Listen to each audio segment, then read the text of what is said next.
going to talk about 5 awesome rock songs that are cover songs that you should check out. Cover songs, I think, are awesome when they're done right and they're done well. Sometimes they can sound very true to the original. Sometimes they can sound way out there. It can be something somebody's doing just because they like them. It could be part of a tribute album where there's a whole bunch of bands doing cover songs. It could just be one album where one band's doing a whole bunch of cover songs for fun. So this is going to be, I think, a new series because I can think of awesome cover songs from a lot of different people. But I'm going to start off today with 5 that I think are awesome, tell you a little bit about the song and what I think is cool about them.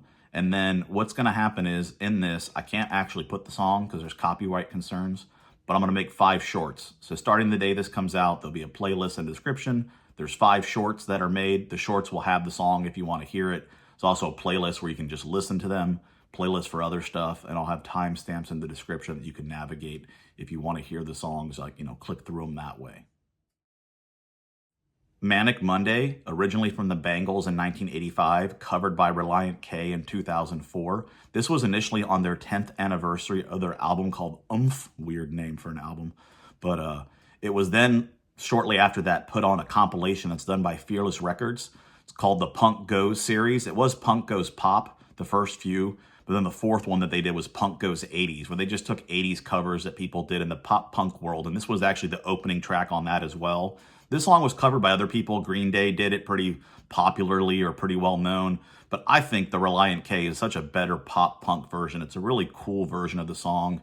How I initially really kind of got into it was my son, who was I think like 5 or 6 at the time, heard me listening to this just on the actual Punk Goes Pop or whatever the hell it's called compilation. And he was like, this song is awesome. And ever since then, I was like, yeah, actually, it is awesome. I never really thought about how awesome this cover is, but it's really, really great. It's a pretty true recreation of the song, other than in the bridge, they changed the lyrics a little bit. Instead of his bedroom voice, it's his quiet riot voice. And he says, come on, let's feel the noise. So that's really, really cool. Other than that, it is a pretty true recreation, just a punkier version. So a really awesome song that I don't think a lot of people are aware of. The Seeker, originally from The Who in 1970 as a single. It was redone by Rush years later for their Feedback album in 2004. This song was right after Tommy, which was a huge success. It was the first single after Tommy, and it didn't break the top 40 in the charts. It didn't do as well, and I just think the Rush version is so kick-ass. I mean, it is a kind of a standard version of what the Who version was like. It was a little bit rockier. The Who version is a little calmer. It doesn't rock nearly as hard, with just the tones of the instruments, the way that the distortion is with the guitar, the way the guitar solo is played. It's all much more rockin' in the Rush version. Rush was really into doing covers for their Feedback album, and they did a whole bunch of other covers, but this was my favorite. I thought this was the most rockin' on there. And they did it live after the Feedback tour. So they went on tour for that cover album, Feedback, and played a lot of the covers. But then later, like the R30 tour, they would do The Seeker. It was still part of their set, later on when they weren't really doing covers as a big thing of their set. It's a great song, being Rush. Look, Rush is the best band ever, okay? I'll fight anyone physically, mentally, verbally who disagrees. They are the best band ever. So if Rush covers your song, it's going to be the best cover of the song. That's just how it is. I'm sorry. Astronomy, covered by Metallica in 1988 on their Garage Inc. album, which was a double album full of a whole bunch of covers. It was originally by Blue Oyster Cult, but there's like 6 different versions of the song, depending on which album you listen to. What I think they do, Metallica, is the 1974 Secret Treaties version, I think is the one that they're copying the most. But they do such a heavy rockin' version of the song. The song is, it's an interesting song, no matter what version you listen to. The lyrics are all from a poem. It's like 7 minutes long, although it's not really like an epic song, so to speak. It pretty much progresses through a normal standard rock progression. It just takes like 2 minutes to build up in the intro, and the verses and the choruses are super long, but they're awesome. There's a lot of chanting. There's this hey, hey, hey, dun, dun, dun, dun, dun, dun, dun, hey chant that's really awesome. That when James Hetfield's doing it with his voice, it's really, really neat. The guitar solos are awesome. They're more of a David Gilmour than an Yngwie style guitar solo, which is not something Kirk Hammett does a lot. Usually he's ripping real hard, but they're very tasty in the guitar solos. There's an outro that's awesome where they're yelling Astronomy, a star, over and over again. Just an awesome metal song, regardless of who does it, but Metallica does it really, really well. Solsbury Hill, originally from Peter Gabriel as his first single as a solo artist in 1977, covered recently in 2025 by SIA. This was done for the Humane World for Animals, which was more well-known, I think, as the Humane Society. I think they actually officially changed their name.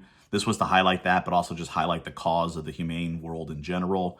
The song is a really cool song. It's in 7/4, which is an odd time. You count to 7 instead of 4 or 8, which you normally do. Not a lot of songs on the radio at any time of popular music have that. The guitar in the original song is, I think, really cool because it's played by a guy who played one of the guitar solos in Train Kept a Rollin' from Aerosmith. A lot of guitar solos in old songs aren't played by the dudes in the band, if you didn't know that. This was done on Jimmy Kimmel Live, as again a way to raise awareness. It's a really cool, pretty accurate, recreation. Nothing is strange or different about the song. The instrument choices are really cool. They use a few different instruments to play the same things, but they're all playing the same notes, and all the same way the song is done. At the end, there is some vocal runs she does, which are really, really awesome. Sia's voice, it's a very unique voice. It's beautiful. And Peter Gabriel's voice is a very unique, beautiful voice. They're very different sounding voices, but they both sound amazing. And again, her version of the song is really cool. Not just is it a cool version, it's for a cool cause, the way she did it as well, what she did it for.